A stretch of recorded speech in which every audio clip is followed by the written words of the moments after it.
Assalamualaikum warahmatullahi wabarakatuh. Selamat pagi, siang, malam, Bapak Yudis. Kami dari kelompok 10 yang beranggotakan Andita Naura, Salsabila, dan Keanu Gonza. Hari ini kami akan mempresentasikan proyek kami yang berjudul Genetic Evolution Explorer berdasarkan analisis pohon filogenetik.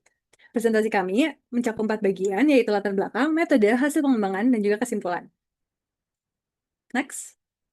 Pohon filogenetik adalah diagram visual yang sangat penting dalam biologi untuk menggambarkan hubungan evolusioner antara organisme berdasarkan data genetik atau DNA mereka. Namun sayangnya masih banyak mahasiswa yang mengalami kesulitan dan sering salah dalam menginterpretasikan pohon ini. Ada dua miskonsepsi umum. Yang pertama adalah ladder thinking, yaitu anggapan keliru bahwa evolusi berjalan lurus seperti tangga dari organisme primitif ke organisme kompleks. Dan yang kedua, antroposentrisme, yaitu kecenderungan untuk menempatkan manusia di posisi puncak atau paling istimewa. Untuk mengatasi masalah ini, kami mengembangkan Genetic Evolution Explorer dengan tujuan utamanya yaitu membangun platform edukatif untuk memahami evolusi genetik antar spesies, implementasi algoritma neighbor joining, visualisasi interaktif pohon filogenetik, serta evaluasi performa melalui waktu proses dan akurasi terhadap library.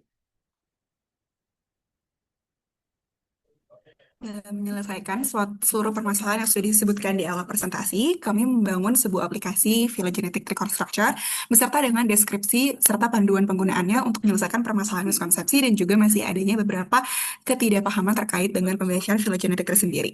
Nah, dalam membangun phylogenetic tree sendiri, kami menggunakan yang pertama, NTRES dan juga MSA atau multiple sequence element untuk nantinya NTRES digunakan untuk mendapatkan FASTA dari organisme yang akan diinput untuk dicari tahu phylogenetic tree-nya, dan dari FASTA atau DNA sequence yang didapatkan dari library NTRES itu akan dilakukan multiple sequence alignment untuk nantinya mendapatkan informasi jarak antar taksa yang diinput. Nah, kemudian untuk melakukan pembentukan phylogenetic tree-nya kami menggunakan dua metode. Yang pertama itu adalah metode dengan neighbor joining algorithm dan yang kedua itu adalah metode dengan bantuan library. Untuk metode dengan neighbor joining algorithm sendiri, neighbor joining itu merupakan algoritma yang memang digunakan untuk membangun pohon filogenetik yang menunjukkan hubungan kekerabatan antar spesies berdasarkan data genetik. Dan di sini karakteristiknya itu cocok untuk pohon evolusi yang dekat, tidak mengasumsikan laju evolusi konstan, menggunakan matriks Q atau corrected distance untuk mengelompokkan spesies dengan jarak terkecil.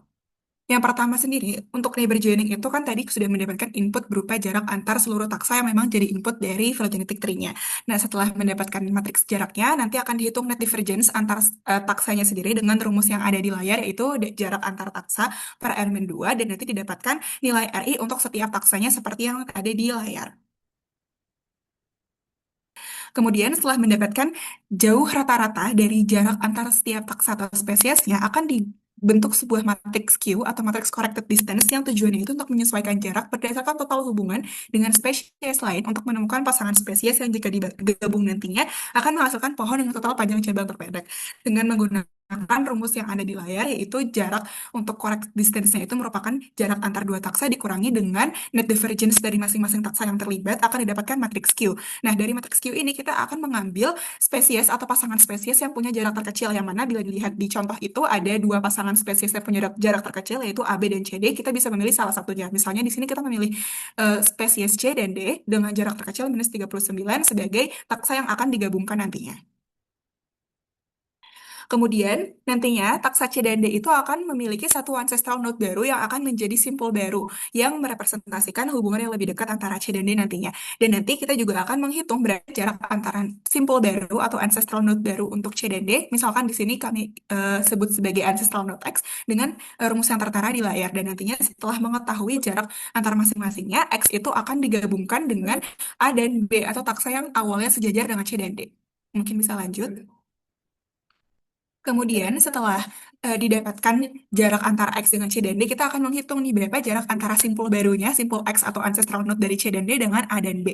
Dan di sini kita bisa menggunakan rumus DIJK seperti yang tertera di layar, di mana jarak antara ancestral node yang baru dengan X dan D dikurangi dengan jarak antara uh, ancestral node C dan D di awal yang sudah ada di matriks jarak yang dijadikan sebagai input. Dan ketika sudah didapatkan jarak antara A, B, dan X, maka kita bisa memperkecil lagi matriksnya itu menjadi A, B, dan X saja, di mana X itu merupakan ancestral node dari C dan D. Kemudian proses ini diulang hingga hanya tersisa dua simpul terakhir yang kemudian bisa dihubungkan menjadi sebuah phylogenetic tree. Kemudian metode kedua yang kami gunakan untuk membangun phylogenetic tree itu adalah menggunakan library BioPython, yaitu NRES dan juga Velomoodle untuk akses data online, serta Taxopi untuk akses yang cepat ke database taksonomi NCBI dengan cache lokal. Dua library ini, BioPython dan Taxopi, itu menggunakan program yang digunakan untuk fokus pada akurasi, efisiensi waktu, dan juga keterhubungan ke basis data biologis. Untuk selanjutnya adalah hasil. Hasil dari implementasi yang kami buat adalah visualisasi phylogenetic tree. Kami juga membuat metode dua mode, yaitu normal mode dan juga simple mode. Ini digunakan sebagai informasi kalau antar node itu sebenarnya tidak langsung terhubung. Jadi antar node ke LCA itu masih ada node-node di dalamnya. Kami juga melakukan shuffle tata letak node-nya. Ini digunakan untuk menghilangkan ladder thinking dan juga anthropocentrisme. Dan yang terakhir, kami memberi deskripsi untuk informasi tambahan pengguna. Yang pertama, tes yang kami lakukan tuh untuk memasukkan Homo sapiens, Ratus norvegicus, dan juga Mus musculus. Di sini, search-nya menggunakan library dari Entrez, sehingga pengguna bisa langsung memilih data yang ada di NCBI, sehingga sudah muncul nama dan juga ID-nya. Lalu pengguna bisa memilih mau menggunakan library ataupun neighbor joining algorithm. Yang pertama adalah hasil dari library.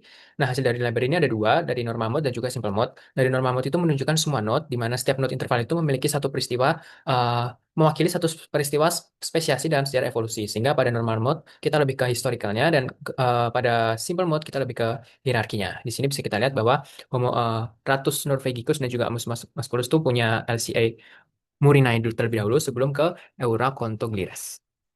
Selanjutnya pada hasil neighbor joining menggunakan algoritma neighbor joining, kami menggunakan simple mode saja karena kami hanya menghitung dari input mode Homo sapiens, Mus musculus, dan juga Ratus norvegicus, di mana jika menggunakan hasil neighbor joining itu waktunya itu 37,45 detik. Ini berbeda dengan yang menggunakan library yang hanya 4,75 detik. Nah, perbedaan waktu ini sangat tidak efisien sehingga kami sangat merekomendasikan untuk menggunakan library saja. Dapat dilihat juga hasil dari network joining menghasilkan hasil yang tidak akurat karena perhitungannya bisa rumit dan juga rawan tidak akuratnya. Selanjutnya adalah hasil dari deskripsi. Kami memberikan juga deskripsi untuk tambahan pengetahuan pengguna. Di sini adalah spesies detail input dari pengguna, dan ini adalah LCA-nya, yaitu Eurocontoglires. Ini tuh rank-nya tuh super order, dan di sini kami menambahkan evolutionary context dari root menuju ke LCA-nya tadi, Eurocontoglires. Nah, kami juga melakukan random atau shuffle sehingga hasil tree-nya itu uh, tidak tidak seperti itu saja untuk menghilangkan ladder thinking dan juga anthropocentrisme. Yang pertama adalah hasilnya seperti ini, dan yang kedua hasilnya seperti ini. Dapat dilihat bahwa grafiknya itu berbeda, namun isinya itu tetap sama. Selanjutnya adalah demo.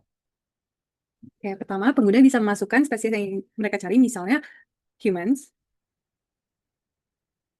bisa dipilih Homo sapiens misalnya, kemudian cats, dan juga dogs. Kemudian pengguna bisa memilih antara melakukan pembuatan tree dari library atau menggunakan neighbor joining. Mungkin bisa diklik neighbor joining terlebih dahulu. Oh, atau yang library dulu, yang lebih cepat. Kemudian akan muncul hasilnya, dan pengguna juga bisa memilih apakah ingin view dalam mode normal atau simple. Selain itu, pengguna bisa melakukan zoom dan juga hovering pada node-nya untuk melihat detail lebih lanjut, seperti scientific name. Kemudian, jika di-scroll, terdapat how to read dari phylogenetic tree itu sendiri, dan juga last common ancestor, seperti yang ditampilkan di layar sekarang. Kemudian, dengan input yang sama, pengguna juga bisa melakukan pembangunan tree dengan molecular method. Bisa diklik. Berikut merupakan hasil dari pembangunan tree dengan menggunakan neighbor joining. Bisa dilihat bahwa hasilnya kurang akurat, terlebih jika masih dekat, misalnya manusia, anjing, dan kucing. Selain itu, pengguna juga bisa melakukan hide labels, jadi hanya melihat tree-nya saja. Selain page result, terdapat juga page about, yang menunjukkan apa itu phyllotree, kemudian database, dan juga help. Berdasarkan hasil demo dan juga hasil yang telah dipaparkan di presentasi, bisa dilihat bahwa algoritma neighbor joining memerlukan waktu yang jauh lebih banyak dibandingkan dengan menggunakan library. Hal ini karenanya ada banyak perhitungan yang manual dibandingkan library yang langsung dipanggil saja metodenya. Kemudian hasil tree-nya juga cukup berbeda, di mana konstruksi dengan library BioPython dan TextSop ini lebih akurat dibandingkan dengan konstruksi algoritma neighbor joining. Selain itu, tadi waktu yang dibutuhkan lebih cepat dengan menggunakan library, serta library dapat menangkap ancestor node dari tiap spesies secara lebih lengkap dengan akurasi yang sangat baik.